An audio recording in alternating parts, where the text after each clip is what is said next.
And do they come in Merle? They don't come in Merle. They do not. A lot of people don't know. The reason that we can say Merle was introduced is because Merle is a dominant genetically, and so it's not something like some of the other patterns that can just pop up. You breed the right two solids together and it pops up because it's a dominant gene. So it was probably introduced like 20, 30 years ago from Aussies, like most likely. Mm-hmm. And someone hung papers at some point, and now here we are. Yeah. So, yeah. So can we talk a little bit about color breeding in poodles? I've heard that, in a lot of breeds, it's a red flag for breeders to breed for color. And then I've heard that with poodle peoples, there's like more of a preference with color, and it's not so much of a red flag. Yeah.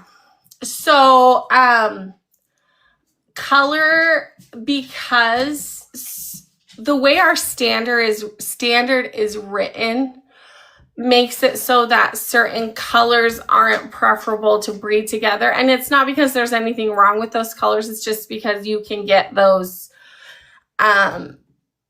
faults that will pop up. So for example, creams and whites should have black pigment, and brown dogs genetically have liver pigment. And so if you breed browns to creams or brown and cream carriers together, you could have a puppy that's cream with liver pigment pop up.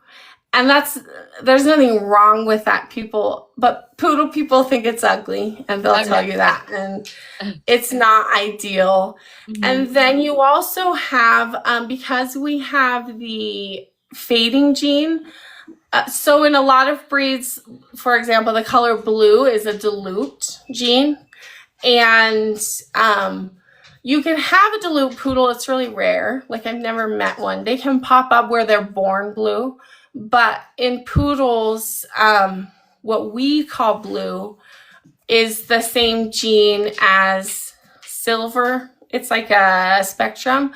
So it's called a copy number variant. Where the more copies they have of this gene, they'll either be dark or they'll clear to a light.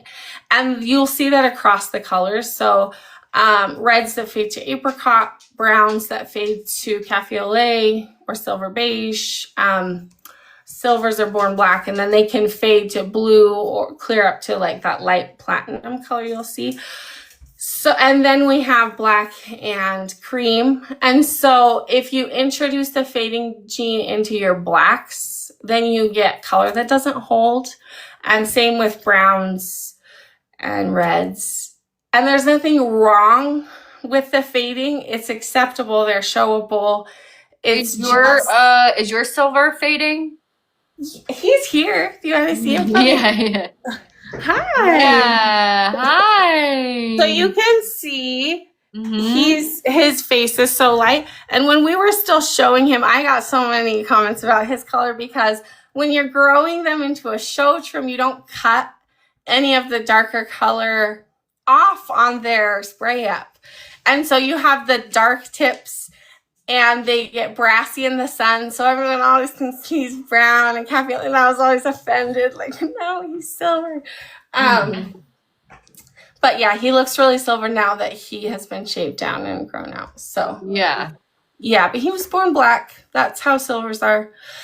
I see people in the comments talking about the patterns, and that is different than what I'm talking about. So we can get into that if you want, so that's why with, if you're focusing on color, like if you want really dark reds, then you can't breed. You have to kind of be selecting for that. And so it does kind of become your focus, if that makes sense. Mm-hmm. And like in silvers, you could choose to breed to a nice black dog, but then you'll end up with dogs that don't fade as light, which is just this aesthetically not some people's preference. So yeah, it is a little bit different in that way.